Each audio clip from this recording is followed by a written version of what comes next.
Okay, I'm going to kick things off. So, thank you all for joining me today for our first ever Revolution Viewing home building webinar. And we're going to be covering what we know new home buyers really want. So you can see me on screen at the moment. I'm actually going to turn my camera off because otherwise you're just going to see a side profile as I look this way all the time. But at least you've got to see I am a real person. So we'll turn that off now and let's start going through this slide deck. So this is what we're going to cover today. We've got some introductions and some housekeeping. I'm going to tell you a little bit about Revolution Viewing, or RV as they're better known. We'll talk about the past 5 years of being a home builder, the ups and downs that you've experienced. We'll then cover marketing and rich media and the importance of both of those. We're then going to go into the end user interviews. So this is where we've spoken to real people who are going through the process of buying new homes and just understood their thoughts about what they like to see, what they don't like to see based on people's websites. And we've also collected some end user data from those interviews, which I'll be sharing with you as well. Very finally, we'll come to the services that we offer at Revolution Viewing, and we'll open the floor to any questions. So by way of introduction, I'm Craig. I'm the head of sales here at Revolution Viewing, and my role is really twofold. First of all, to ensure that our customers are having the best service possible and making sure they're happy. And secondly, just trying to attract new customers to experience our services. Now, in terms of today's session, it's going to be myself that's going to be presenting, but we do have support from Tony, who will be answering anything you've got in the chat box and also helping field some questions too. So in terms of that, if you do have any questions throughout this, please feel free to ask them. There should be a chat box that you can see just on your screen, and feel free to type away throughout any point of this, and we'll cover them either as we go along, or I'll come back to them all at the end to make sure that we get through them all. There'll also be a recording sent afterwards to all those people attending, and if you do require a PDF of the deck, then we can give you that as well. So let's give a bit of a background into who Revolution Viewing are. We are the leading suppliers in rich media to both the home building and higher education sectors, and they've been our specialism since we were founded almost 20 years ago. We're based in Leeds, and we have a team of 20 digital marketing specialists. Now, the two sectors that I just mentioned there, the home building and the education, they're the things that we kind of fell into almost by luck when we first started, but then we realized that they were both really good niches to have because they fall in line with our mission, which is empowering people to make life-changing decisions. So from a student's perspective, this means that we can really help them make the best choice for their universities that they're heading to. And it's a massive decision to make at that point in your life. And by giving them all that rich media, it helps make them have those decisions easier. And for the home builder side of things, we want to bring properties to life and really allow buyers to immerse themselves within the content.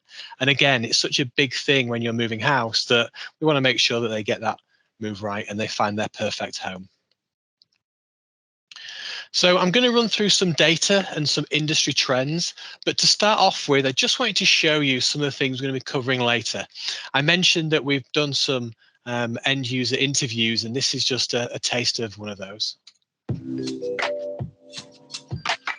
Yeah, I love the idea, but I think the execution, it could be a little bit better. So we'll find out exactly what Christina was talking about later on. But for now, first thing I want to do is just launch a little poll to understand exactly how you found 2023 so far, because most of the people I speak to will kind of agree that the back end of 2022 was very challenging after the mini budget. But how's 2023 gone? So I'm going to launch this now. You should be able to see it live on your screen. And if you just select the relevant answer and submit it, we'll run through those results shortly. If it hasn't flashed up on your screen, it may well be in the chat box, but it looks like some of you have found it already, so that's great. Okay, I'll give a few more seconds for people to respond if they want to. If they don't, that's absolutely fine. And we can see that the majority have gone for better than expected, with some going for as expected as well. And it's really interesting because I'll come back to that in a minute, but we'll go past the 5 years of being a home builder. And if we start with this graph at the top right of the screen here, we can see that the average new build house price has risen from 290,000 right up to 340,000 over a 5-year period. And that 20% rise is quite dramatic. You will see a little bit of a drop which happened mid-pandemic, and I think that was because we entered the pandemic. But there's a very good bounce back after. And I think that was fueled by government incentives. There's actually loads out there that they did. The most popular ones tend to be the ones that I've highlighted here. So Help to Buy, stamp duty holidays, and mortgage guarantees. Now, whilst all this was happening, we've also seen record low mortgage rates, and they sat at under 1%. So if you look at the inflation graph at the bottom here, you'll see inflation was tracking less than 1% going into 2021, and then that started to escalate for various reasons until we are here where we are today at 10%. So I just wanted to paint a picture of saying house prices were high, mortgage rates were low, people have had it really, really good.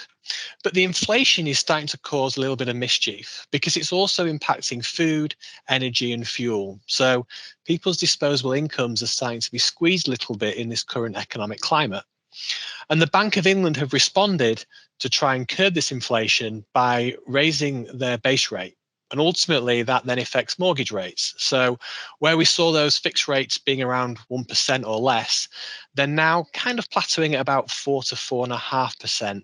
They have been a lot higher, but they've started to come down and show a bit more consistency now. Now, in Q1 of 2022, the average home in England was sold at around 7 times the average annual income. And you can see from this graph, that's an increase again from 10 years ago, where it was only 5 times the average annual income. So I think the picture I'm trying to paint here is the fact that we are seeing rising inflation, property prices are still rising, and mortgage rates are rising in line with that. Now, because people were already stretching themselves based on the amount they could afford, it could be the perfect storm, possibly for some kind of reset in the market where house prices might drop a little bit. All that said, based on what you've just told me and also my customers, 2023 has been quite positive. And Rightmove have said there's a cautious recovery continuing, and it's those larger home sales that lag behind. Now, that could be put down to the fact that first-time buyers tend to be the lower end of the scale, and they had all those incentives. So I guess what's probably worth saying is we're in a period of uncertainty, but breathe, because it's all going to be okay. And the reasons why are as follows. First of all, we know that 2023 has been a good start. We have avoided what looks like another recession. And at the beginning of 2023, it looked nailed on that we're going to hit one, but we might narrowly avoid it now. There has been a recession in the UK roughly every 10 years since World War II. And the last one was in 2020 during the COVID crisis. So it felt like we would have been ahead of schedule to have another one. But regardless of this, and I'm probably preaching to the converted here, every single study that you can find shows how important marketing is, regardless of the economic climate. And I looked at one study in particular, which was the McGraw and Hill study, and they looked at the recession of the 80s and the period for 3 years after that recession occurred. And what they found was that businesses that maintained or increased their spend during this downturn saw average sales growth of 275% over the next 5 years. So that is a massive, massive growth and bounce back following a period of downturn. They also found, conversely, that businesses that cut back on advertising only saw sales growth of 19% over the same period. So there's a massive, massive difference here. Now, there are a couple of caveats to this. First of all, this isn't specific to the home building market. This was generic across all industries. And secondly, it was the 1980s, and things have changed quite a bit since then. I'll be coming on to that shortly. But coincidentally, I saw an advert printed in the Financial Times the other week by the IPA, which basically reiterated this message that if you want customer loyalty to retain, if you want to bounce back quicker when there's an economic upturn, you do need to maintain your advertising spend. So we talked about the 80s there. moving on to modern day, rich media is something that really has taken a massive, massive upturn in recent years. And it's defined as any content that you can interact with. Now, if you look at this graph on the right-hand side, this is showing the average time spent with media by users within the UK. And some of the more traditional methods, your magazines, your newspapers, your radio, haven't really changed that much over this 5-year period. But if you look at smartphones, they've increased from being under 3 hours per day on average to over 4 hours per day in just 4 to 5 years. And that was 2021. I suspect that graph's going to continue growing. And it's come at the expense of TV, which has kind of shown movement in the opposite direction. So people are moving more towards these smart devices for in demand, at your fingertips services compared to where they were before. And we actually have some data that also supports this. So one of the services, for those that don't know, that we provide is that we do 360s, or virtual tours, as some people may know them as. And we do house them on our servers. Now, over a 1-year period, based on almost 180,000 events, I actually went back and had a look, and I can see that these were viewed 76% of the time on mobile devices, 19% on desktops or laptops, and 5% on tablets. So it really does kind of fall in line with what this graph's showing, and shows the importance of how much these these smart devices are growing. And I understand the reason behind this, because they've got so much native functionality that encourages that engagement. Your taps, swipes, pinches, likes, there's so many out there that it just goes for a more user-friendly way of interacting with content, and people are more engrossed in it. Now, I don't know if people are aware of this, but you can track gestures. I don't know if anybody does, and I'm actually curious to know, so feel free to put in the chat box now. Do you go through this process of tracking where these gestures come from? Sorry, I've just skipped a couple of slides back in there. Do you track where these gestures come from? Because if you can, it's going to really help determine what marketing messages are working and what aren't. So I'll give you time to put something in the chat if you want to discuss that further. But what we've also found is that in recent tests, rich media ads outperform static equivalents by more than 400%. That is a massive, massive difference. And one of the reasons behind that is the emotional connection that people have. They're engaged, they're bought into what they're doing. So it just increases that hang time where people will put more effort into it and be more engaged as well. And similarly, standard banners are outperformed by rich media ads by 267%. And that's according to another study by eMarketer. So that comes into some of the data that I wanted to go through. Let's introduce you to our panelists, and I'll show you some of the footage that we've captured shortly. We interviewed 4 end users. The first was Chris. Chris was buying with Redrow in Cambridgeshire, and she was a couple of weeks away from exchanging contracts. She was a cash buyer. And then conversely, we've got Christina, who is in the very early stages of looking. She wasn't sure whether to go for a new build home or a second-hand one, and she was looking around the Leeds area, but not entirely sure exactly where she wanted to move. We've then got James, who was currently renting, had purchased a property in the past, and was now looking to purchase again, with Keepmo around Huddersfield. And actually, he moved into his property during the week of this interview. And then finally, we've got Jordan and Megan, who are upsizing into their second home in preparation for a family. And they were looking around Northamptonshire. And similar to Christina, they were unsure on whether to go for a new build or a second-hand property. You'll notice that 3 of these have pictures and 1 doesn't. And the simple reason for that is because some doofus forgot to hit record when doing the interview with Jordan and Megan. That doofus was me, but luckily I realized quite quickly and took down as many notes as I could from what we just discussed. So their input is still heavily featured during what you'll see shortly. Now, in an ideal world, we'd have got a lot more end users to contribute to this. But what happened was, as I was going through, I realized, first of all, it's incredibly hard to find people who are in this process willing to be interviewed. But secondly, even from this short number of people, I still got some really exciting patterns and trends coming out of it, which I felt was necessary to share. So the way that we went through these interviews was I first of all asked them a bit about their background, so who they were, the part of the process they were at for looking at new homes. And then I went through 3 randomly selected sites to say, can you just give me some feedback, almost speak what you're thinking in terms of what's good, what's bad, what you'd like to see or what you'd change. And the sites I selected, quite simply, I tried to pick ones that look quite different.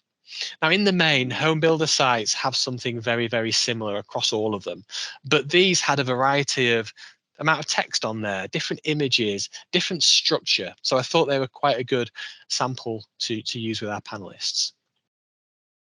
And what I then did was I went back through the footage and thought, okay, I've seen some patterns and trends coming out. I'm going to summarize these in 5 key areas, which is what I've done here, which we'll go through. And then we went through some data at the end as well. So the first thing to come out was that pushy marketing messages or misleading messages can put people off. So first of all, let's hear what Chris had to say about this.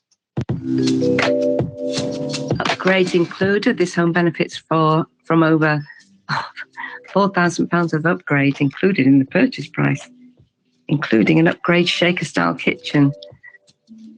So, I mean, really, I think they should be just saying, this is the kitchen we're supplying.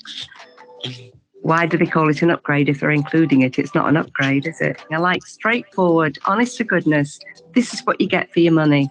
Don't try and make me think you're giving me something. I'm going to be giving you thousands, hundreds of thousands of pounds. Don't do that to me. Now, in defense of the home builder here, I'm not entirely sure Chris understood the message because it may be that was a stock property, so they have to have the kitchen, it's included, or it may be that that was an optional extra they could remove and save £4,000 on. Regardless of the background behind that, Chris understood it in a way that felt quite deceptive and she took exception to it.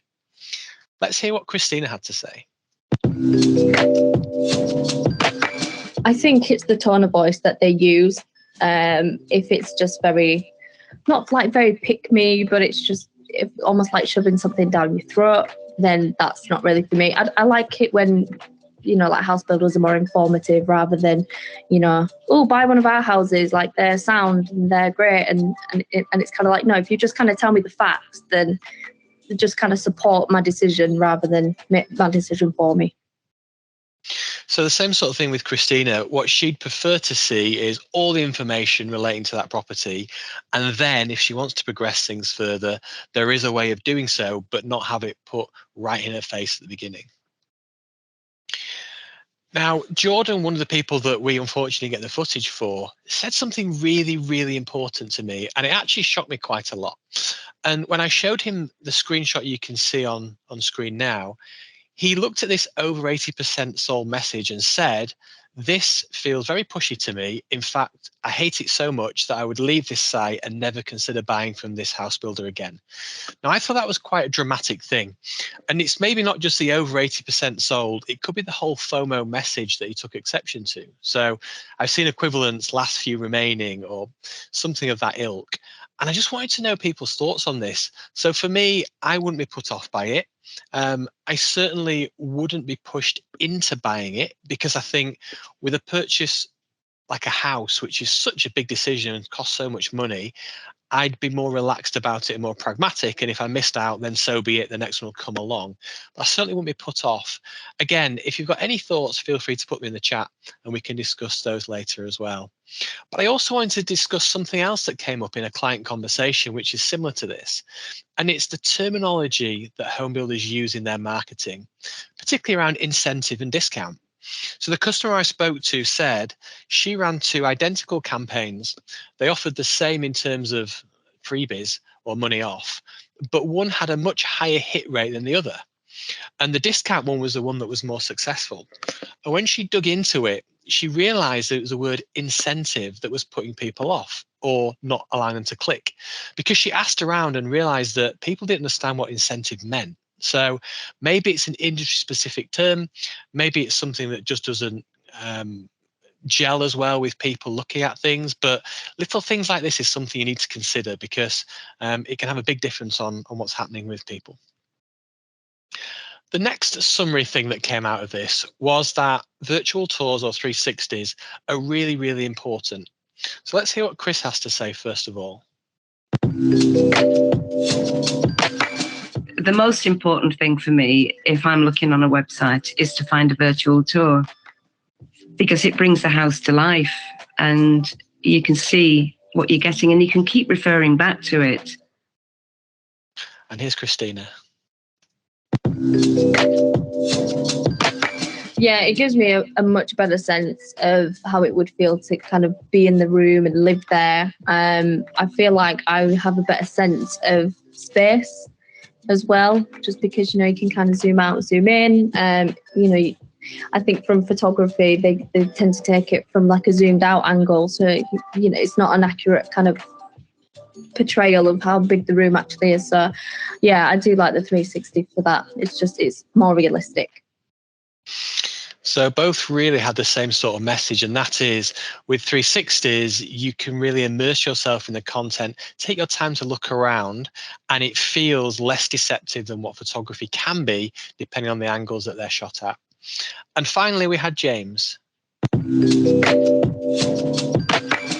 One thing that this doesn't have, which I liked about the Keep Note, had like a 360 walkthrough. They use one of those cameras which gives you a 360, and then you can just click through the different rooms. I tell you, I use that loads on Keep Note, because you could go to different developments, and there was even a measuring tool, so you could measure like the gaps, see how big like furniture you can fit in and stuff like that. James's story is actually really interesting, and I will come back to his full journey later in this webinar. But I just want you to remember at that point, James being quite supportive of 360s, because it does play an important part of what I explain later on.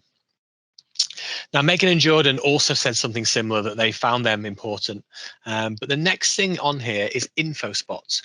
Now, with the first 2 points that I've raised, that is around marketing, messaging, and 360s, that and the rest of the content as well that's about to come, that was very much formed based on what the panelists were telling me. There was no influence over them whatsoever in terms of them providing that information. Info spots is quite different. I did manipulate this a little bit, and the reason being is I wanted to understand if this is a viable solution for customers. And the reason being is we've recently had a lot of conversations with our clients about how they can reinforce marketing messages, particularly around the energy saving that you can have with a new home compared to a second-hand property. And info spots is one of the things that we've come up with. And as you can see from this photo screenshot, it's these little dots that allow you to add more information once the user hovers over them. Now, when we've spoken to our clients about them, they're really supportive of them. They think they're such a good idea, and they're starting to actually use these. What we've never done is had end user footage or really understand what it is that they think about them. So I influence people to give their feedback on these. Now, the first person that you'll hear from is Chris, and you'll see that there's 3 videos from Chris. In video number 1, this was very much me identifying a problem that Chris had. So let's listen to what that is. It's got to be inexpensive to run and as efficient as it possibly can be. Mm-hmm. And it's hard to know that, because nobody seems to tell you what level of insulation that they put in, what sort of insulation is under the floors, what width the windows, how good the windows are. There's no detail. It's as though nobody wants to know that sort of thing. We just want to look at a pretty house. And I'm sorry, but as far as I'm concerned, I want to look at the nitty gritty. So Chris was explaining there that whilst they advertise energy efficiency, a lot of the home builders don't kind of go into the details to what that is. And so upon hearing that, I decided to raise a question on info spots and just explain the concept to her and see what her initial thoughts were. And here are her initial thoughts. That would be great to have a click spot where you could get more information. I can't think of anything better than that. And the final video is when she actually saw them in operation for the first time. Well, that's an excellent idea. Yeah. Because you can just click on what you're interested in then. What's interesting to you might not be relevant to someone else. So Chris was a big supporter of these. Next up, you're going to hear from Christina, and there's 2 videos from her as well. The first is her initial reaction to them, and then I'll explain what the other one is shortly after. These little dots that I'm clicking on, that it's like washing machine space. To be honest, they're not really doing anything for me because it's not. It's just kind of labeling it. There isn't really a description of the significance of that bit of furniture. So I don't know what an integrated fridge freezer means. So, as a young buyer, what's that? That doesn't really help me very much. But if it told me why it's there, that would make more sense to me. And so Christina gave that feedback initially, and it's really important, this for me. So I had a conversation with her. I kind of explained how they could be used, because actually the example we stumbled across did provide limited information. It was just almost, as she said, labeling items. So I explained that to her and told her how they could be used. Now, before I show the second video on what she said, I just wanted to show you this, because this is another example of info spots and how they can be functioned. So you can see here a picture of a building. So we can have the text, as you've just seen in that screenshot earlier on, but you can also have images, and these are just stock images, so ignore the actual content here, or you could even have them as video. So when I explained this to Christina, and said, look, it might be the scenario that these haven't been used in the best way. What do you think about it if I explained they could have pictures or photography or video? And actually, the example I gave for the integrated fridge freezer was, instead of saying it, what if it had a picture of the open fridge freezer so you could see what it looked like inside? What would your thoughts be on it then? And here's what she said.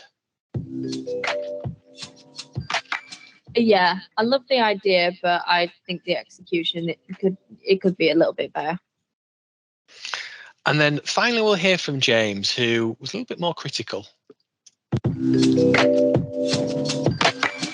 Telling me to suck eggs in it. Cook a hood, yeah, I can see that. Gas hob, yeah. Why the one on the tap and sink? You know what I mean? Yeah, I think they're unnecessary. So again, I went through the same conversation with James and said, look, if they were to show this information instead and be a bit more informative, what would your thoughts be then? And he kind of gave an unconvincing, yeah, I guess there may be benefit to them. So I think if they're used in the right way, there is going to be benefit, but you've got to be quite creative with how you promote them. Okay, the next item is going to be based around location. So I'm going to raise another poll at this point, because I want to know how far you think people move on average between 2015 and 2020. Now, spoiler alert, between 2015 and 2019, the answer was the same every single time. In 2020, it has changed slightly, but it still falls within one of these 4 brackets. So I'm going to launch this now, and I'll be interested to see what you guys think.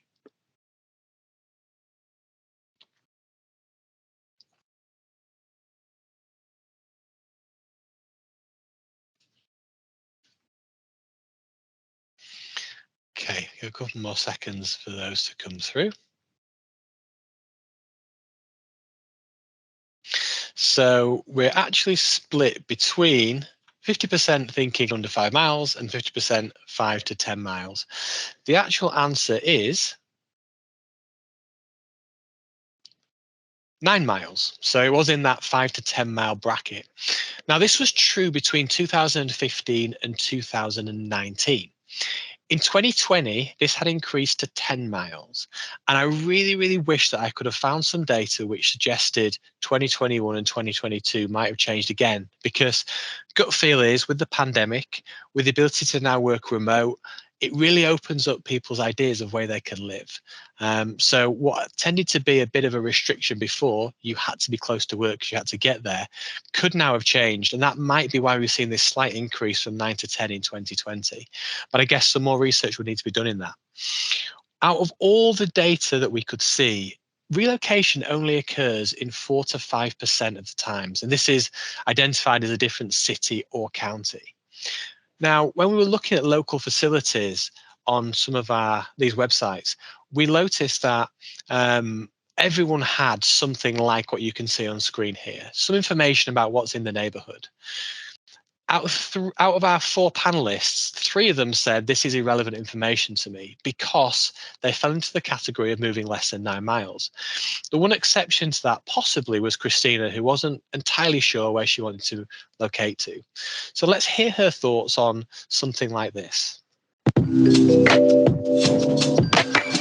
Probably just kind of like what's around it as well. I'm very interested in what's around it. Like I like knowing that there's like a shop around the corner and things like that. I don't want to be in the middle of nowhere.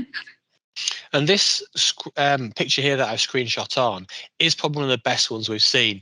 It allows you to select the type of thing on the left-hand side you're interested in, such as education, and then it will highlight on this map where those education facilities are in relation to the development. So I guess the takeaway message from here is it's important to have it for that small cohort of people that you know are going to be interested in it. How much budget you throw into it is entirely up to you. But I'd certainly be interested to know more about more up-to-date data now that COVID's been and gone and people have that ability to work remotely in more circumstances. The final thing that was really important to people was a floor plan. And on your screen now, there are 2 different examples of floor plans. We saw a 2D one on some sites, and we saw a 3D one or a bird's eye one on some other ones. And the whole purpose behind this was to understand whether or not they are a useful tool. And they are. Everyone said they were really useful.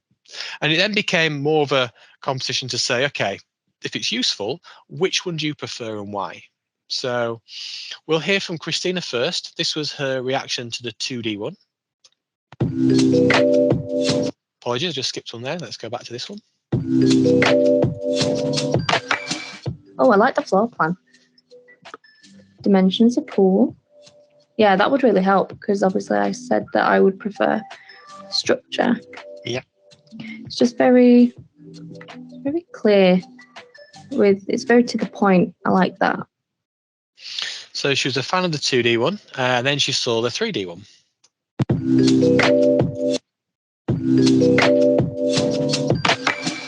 I love that. I love the 3D floor plan. That's really cool. That's exactly what I would be looking for. Almost like a bird's eye view. So 1-0 to 3D. Let's hear what James had to say.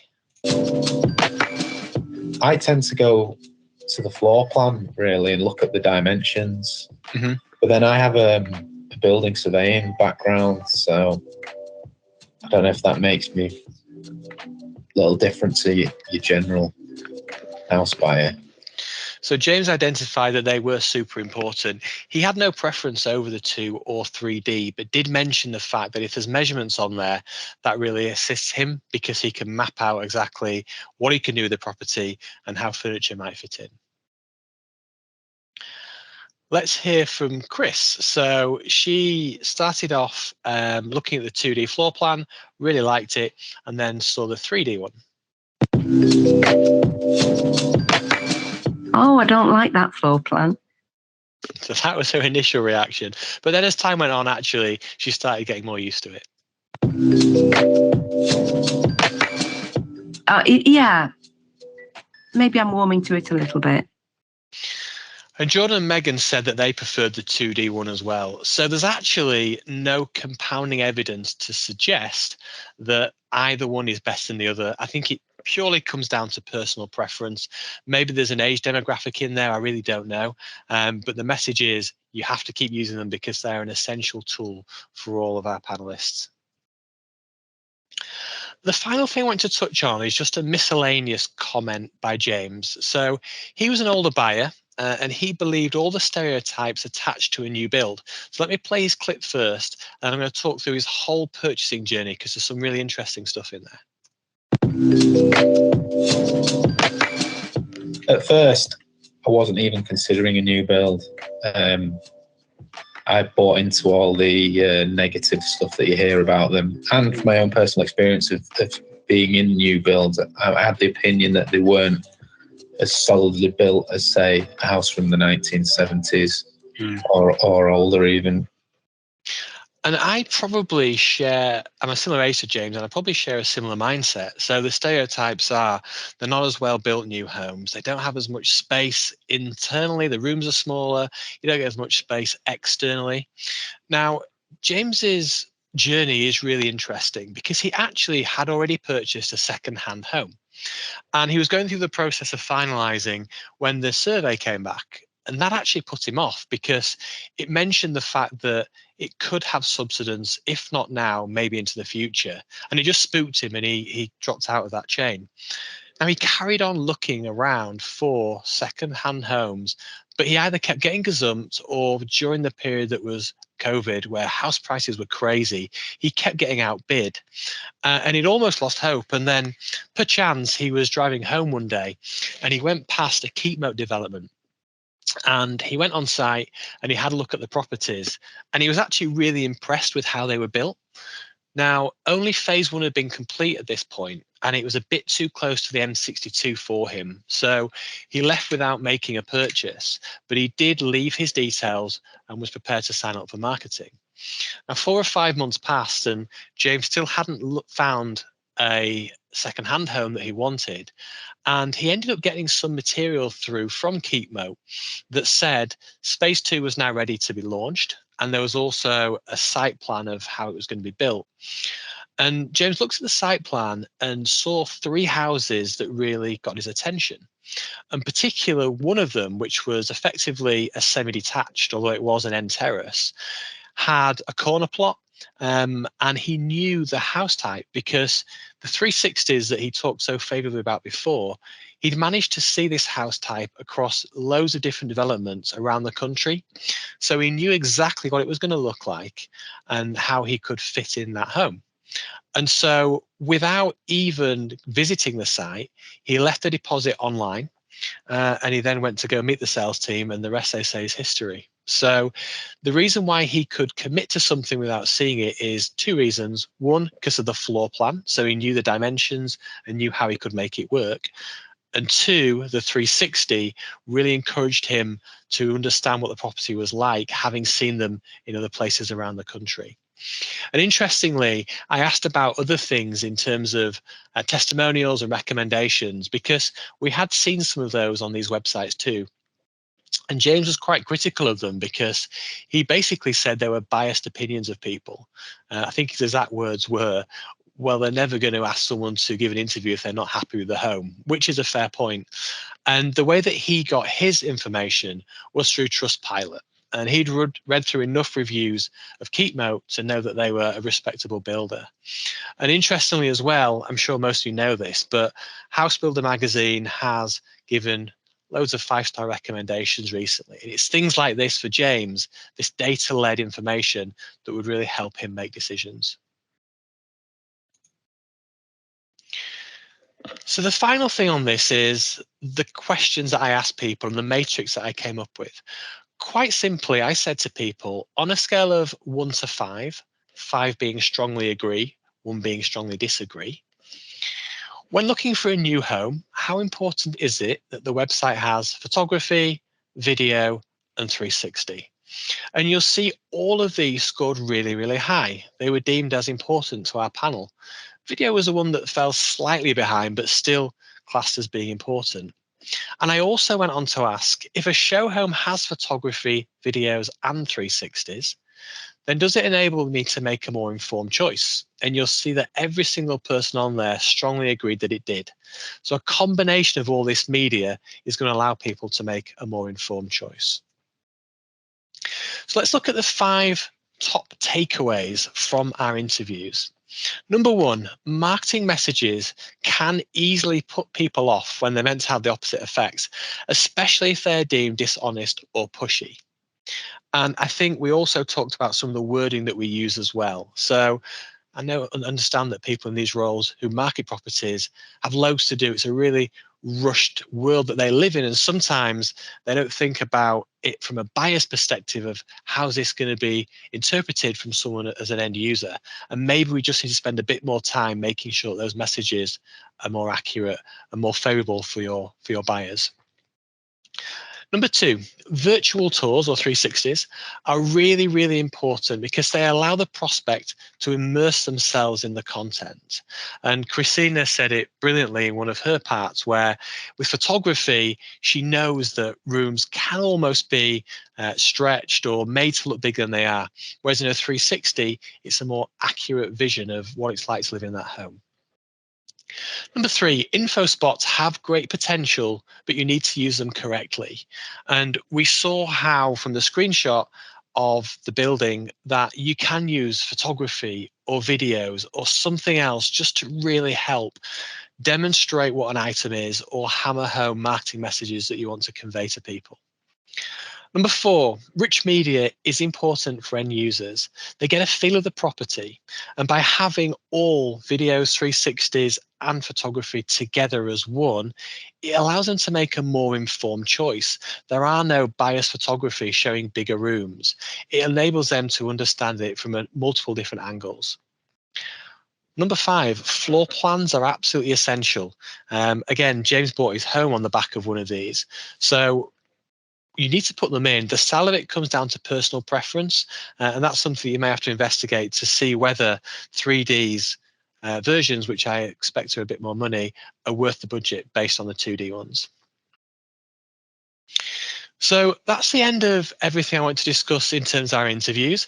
I just want to touch a little bit on RV and who we are, why we've done this, and a little bit about the services we provide. So we work with 5 of the top 10 house builders, and we have done for some considerable time.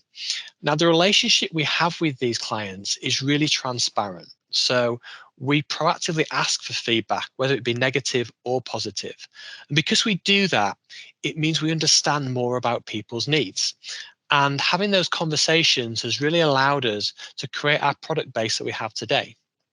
Now, on the back of that, we also ask how we're performing as an organization. And you can see there an NPS score of 84.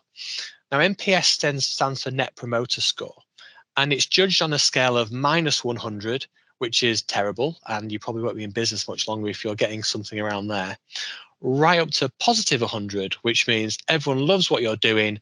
They're going to actively promote you across their peers and other organizations. And we fall on 84. Now, that is a fantastic score considering the market leaders like Apple or Amazon are coming at around the 30 to 40 mark. So we're really proud of it.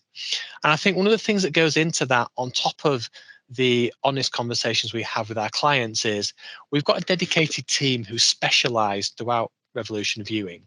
So we've got our client services team who will speak to our customers, understand their needs, and recommend the best solution. We've got our project management team who will ensure that they are handheld every step of the journey, from understanding and organizing the shoots right through to delivering that content. We've got our photographers who are over 10 years experienced in making sure that all those shots are absolutely as best as they can be. And our editing team at the back end who will put the final touches to moving reflections or changing lighting to make it the most favorable images you can get. And we tend to focus around these 3 key things. So photographies, 360s and videos. But as I said before, speaking to our customers, our product range is increasing. So social media edits are becoming important. Show home reels where we can effectively show what's coming to a development before it's been built in terms of the houses to expect. Bespoke projects. So we've had actors and directors involved in creating some fantastic content. And we like to be challenged. So if there's anything out there that we don't do that you think would be beneficial, please let us know and we'll certainly look into it. And I just wanted to, reluctantly in some ways, based on the fact that James said he doesn't believe testimonials, just give you a little quote from Holly Keir, who's a marketing manager at Bloor Homes, who said, "Our V360s are key for our sales teams. They bring houses to life, especially if customers don't have a show home in their vicinity." And this is exactly the same case for James. They didn't, but he managed to see them virtually. They're really easy for customers to use, and from a client side, they're also so simple to host on your website. So that's a very nice comment that Holly had to say about us. But that brings us to the end of the webinar. So I wanted to first of all thank you for listening. I was going to open the floor to questions, comments, observations, or thoughts for future topics, but we have come to the end, and I am conscious that people are quite pushed for time. What I will say is Tony's about to populate in the chat box the email address that you can see on screen here, which is hello@revolutionviewing.com. If you do want to get in contact with us about anything that you've seen today, whether it's thoughts for future topics, because we don't intend this to be our only webinar, we're really interested to know what you guys want to know. And it may be we've got the luxury of doing some research where you don't have the time. Please let us know. But once again, I want to thank you for joining, and I'm sure I'll speak to some of you in the future. Thanks again.